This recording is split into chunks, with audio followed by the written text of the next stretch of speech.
in that article on play, you Hmm. actually say the following. You write, "It is my central thesis here that play is exercise." Sorry, quote, "It is my central thesis here that play is exercise for intuition, tapping us into an instinct for creativity. Play comes about as we suspend our judgment, which is an important part of finding creative ideas." And I really love this line that you wrote. You say, "The muscle memory of our imagination atrophies when we do not exercise as we should." So play is actually a form of, sorry, end quote. Play is actually a form of exercising our imagination. And, when I was reading that, I used to be really into another person I was really obsessed with was I don't know what you would call him. I'm just going to say philosopher Alan Watts, and he had an interesting point, which is that play, we tend to think of play as something trivial. So like, oh, Hmm. I'm just playing, but it's not trivial when you go and watch the play Macbeth, because it's discussing very deep uh, elements of the human experience, and it's not trivial when someone plays Mozart, right? So play can be play has many levels, and you can kind of play like I my daughter's now 7 months old, so I'll sit and play with her, and we're literally just stacking cups, and she's loving that. But she's through that play, she's learning things about the environment, and I don't think that ever stops. I think even as an adult, when we play, even though it might be on higher levels, it might be playing an instrument, it might be playing through the form of writing, it might be playing through the form of doing art, you're still learning things about the environment and about yourself in the same way that a 7-year-old baby learns through play with their environment. And I would just use that as kind of a jumping off point to talk about something I've been noticing, which is I don't know if it's just me. I don't know if it's just the people I'm around. I don't know if it's my specific bubble, but people seem to be busier these days than when I was younger. And it's always tricky to say that because you don't know if it's just because you were younger and you weren't worried about the things they worried about that you worry about now. But even when I speak to my elders, they'll tell me the same thing. They'll say, "Yeah, people are so busy that we actually schedule play." So Yeah. we even turn play into a into a thing we have to schedule, right? We turn it in, and I can't just play. I have to have an app on my phone that tracks how many times this week I played, so I can get the statistics and I can see, okay, I met my weekly habit count of play. Do you find that as well? Do you feel like people just don't take play seriously enough?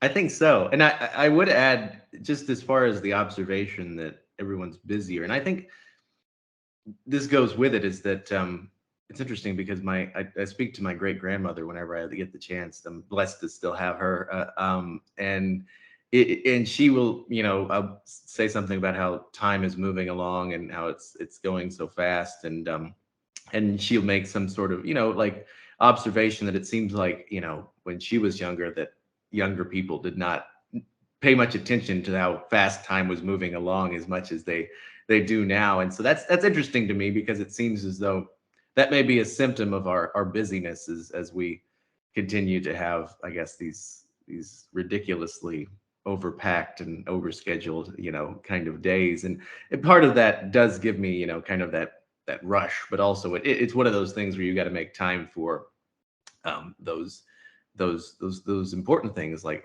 play. And no, I think that I think that it certainly belongs within our schedule. Adam Grant is this organizational psychologist, and he wrote a wonderful book called Originals that I'm reading now. But he will also talk about how play, belongs within the framework of our, you know, daily lives, within the schedule of our weeks. Um, and it's something that needs to be a factor. It needs to be something that we can um, include within our daily or weekly framework. But it's yeah, it is kind of a strange thing that it has to be forced within the structure of all of the other things that we have going on. For me, anyway, I feel as though I don't do well scheduling play, and that so I guess I'm just it's kind of a strange thing for me to talk about right now, but apparently I've been diagnosed with ADD, and so it's kind of like my usually for me it's whenever I get in the like, oh, you know what, I could paint something right now, and so I'll just go and it's less about having it scheduled into it, it's more about me going off on a whim, I guess, to chase something new, and so that usually play does get worked into my schedule, whether or not it's at the expense of something else, something that is loosely incorporated into my schedule that I suppose I could be doing other times, but Mm. um, it's something where I love to chase those rabbits, and so it I end up either practicing an instrument for a little bit of time or something like that. So Mm. I think even if it means just kind of like dropping things and chasing those whims, that is good for you in a lot of ways. It may not mean the most productivity, but in a kind of organic sense, in a sense of you know helping yourself to, I suppose, kind of grow and to nourish that desire for play and the like. It certainly is beneficial. Yeah, maybe we should just focus on that word play itself a little bit, just to clarify maybe what we mean to each other. Because Sure. to me, play is like something that you do for no other sake than the act itself. Yeah. So if I play a game of chess with you, I Hmm. might be playing the game to win, but that's Hmm. just a consequence of the structure of the game. There needs to be a winner and a loser in order to play the game, right? Yeah. But beyond that, we're not playing it for some higher reason other than to just spend that time. And it's also like, if I could quote Alan Watts again, you don't listen to a song to get to the end of the song. The point of the song Yeah. is not at the end of it, right? Otherwise, the best orchestras would be the ones that played the fastest. Hmm. And also, when you dance, you don't dance. The point of the dance is not to get to the end of the dance. In each moment of the dance, you are at the point of the dance. And I think of play that way. And I think even I often find it funny what's happened with meditation now, where like you meditate in order to just observe your mind, and you maybe meditate in order to just allow yourself to get away from the monkey mind that's constantly telling you what to do. And it's almost like we have habit trackers tracking our time doing these things that are meant to get us away from the fact that we're so obsessively keeping track of everything. And it's on that I wanted to come back to what you said earlier about what your great grandmother said. We're more aware of time now, in a sense. Maybe people have always been busy. I mean, I'm sure people have always had things to do. That's not new. But I think in some ways we're more, maybe for the worse, we're more conscious of time now, and we're aware of our day. In a, I think if I could just be a little bit grandiose for a second, I think people are more aware of, we're more fearful of our mortality, in a sense, and so we're really scared that we don't maximize our time and do what we can in the short time we have. And I think we're so bombarded by statistics and death and news and everything that we're constantly worried that, oh my goodness, and especially with the lockdown now, people, I think, are in some ways trying to maximize every second. And so anything that feels like any free time they have, they've got to use it as quickly as they can. Yeah. I'm really just thinking out loud and speculating, but I think a Yeah. lot of it has to do with our fear of wasting time. And so we fill it with as much as we can. And as a consequence, we just experience everything as too busy. Yeah. I believe that you're probably onto something there. Is that the paradox of it all is that the more that we get busy, the more that we uh, see that time slipping away. I don't know. It's it. I guess it's one of those things where the tighter that you clasp it, the more it runs through your fingers and the like. So I don't know. Time time is one of those things to me. So much of it when we talk about it slipping away or talk about it, running by it. It's kind of one of those things that it's like growing up and seeing it move faster and faster. It's like thinking back, and all the because my life, having just 23 years on this planet and everything, it seems very full with regards to I've never traveled the world. I've never really I've only gone a few different times outside of Missouri, and so maybe people wonder who is this guy to talk about the world as this world of great possibilities. But I think of it as within the time span that you have, there's already so much that you've lived through and the like. But now as you're getting older, that things are moving faster and faster, and it's kind of that existential kind of dread that we don't like, I guess. Instead, the existential delight would be, or Well, uh, yeah, I mean, that is it, right? Just yeah. I guess it's sorry, I don't mean to cut you off. No, It's you a bit good. weird with okay. So it is kind of you get to choose how you view it, I think. Yeah. It can be sad that you have X amount of years, or you can be grateful that you have X amount of years. You True. think, man, I'm glad I got this many years to go, and Mhm. I'm glad I got to be here this long, and the things you do get to see, and there's, in some sense, there's uh, all of life can be found in another person, in a simple conversation with another person. I don't necessarily need to visit the peaks of the mountains of Taiwan to fully live life. I might find much more meaning in a conversation at a local deli with someone that I care about. Mhm. Now, that doesn't mean that you can't or you shouldn't do both, but it just means that I don't think you want to view life as a checklist. And I Yeah. think maybe uh, I've often heard people talk about a bucket list, but I'll be honest, I don't really have one. It's more of an expression. But I feel like these days, maybe people do have an unconscious bucket list of things that they feel they need to do. Otherwise, they'll feel that they didn't maximize their time. And I also think to be honest with you, I think it goes back to how you view life and how you view death. And if you see death as the end, then man, you got to maximize everything you Mhm. can every second, because there's nothing else, right? Um, then again, if you view life as a mystery, and you view death as a mystery, then there's a certain sense of excitement, and I think even hope, that can come to the time you have here. And you Mhm. might not understand it or have all the reasons, or you might not agree with how other people view that time, but I think at the very least, um, I think I think I think you'd have to be really,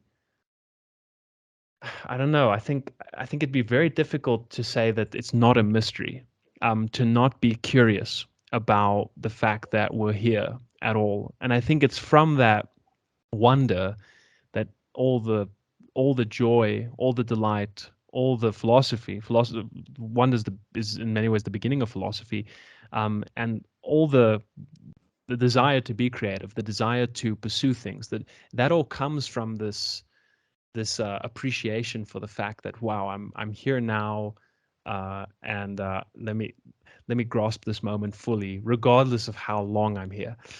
So I went on a little bit of a rant there, but let me, No, yeah, yeah, let that's me. good stuff. No, I love it. I love it. I do. No, I had begun to kind of ramble aimlessly there, and so it was good. No, I think that is a good way to. Yeah, I think look at that. And I will say, listening to your stuff before, I think has really had an impact in terms of how when it comes to me thinking about viewpoints and the like, and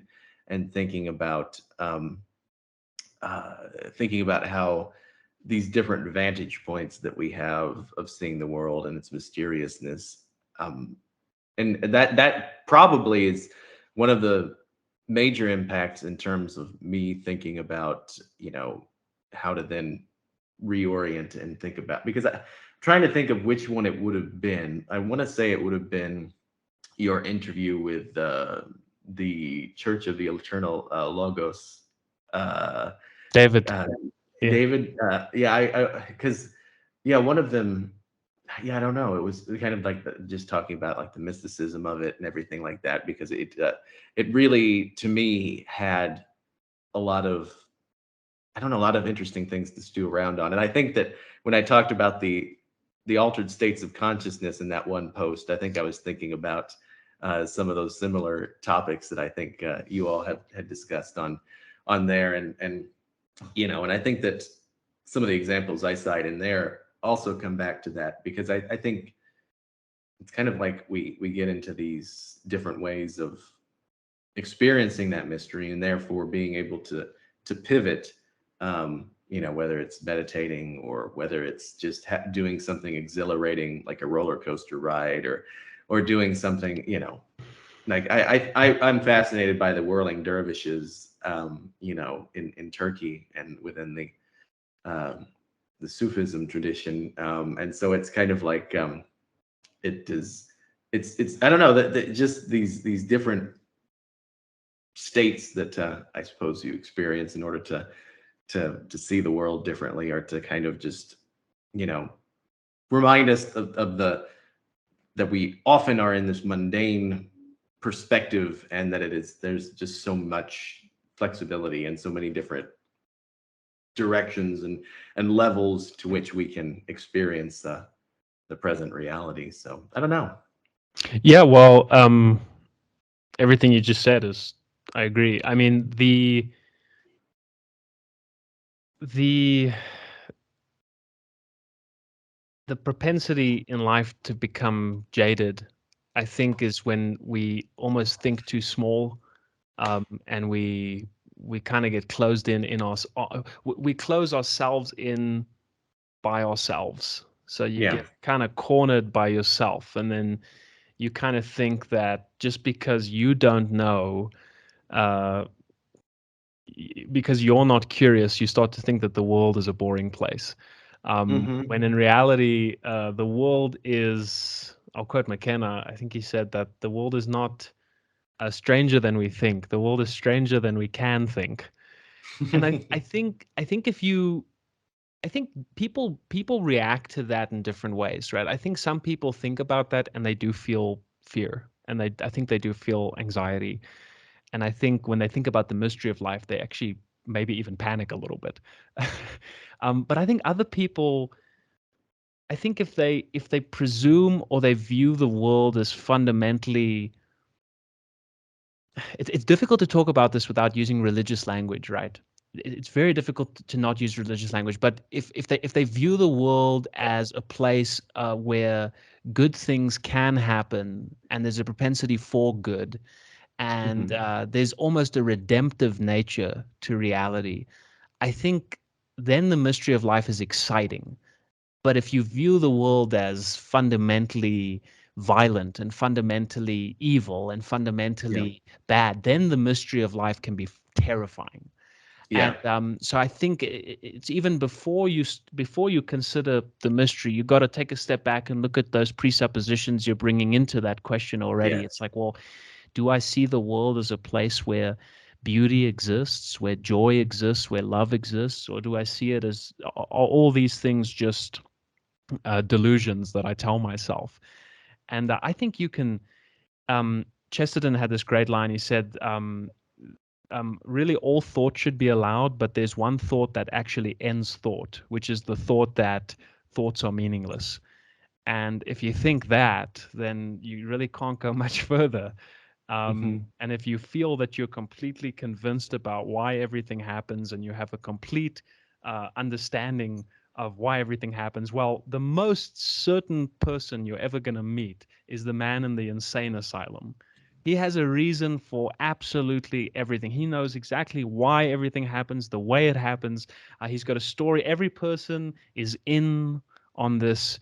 And I don't just mean a specific cabal of people in government, right? I mean, this guy believes literally everyone, they have a motive, and he can give you that motive, and he's so certain.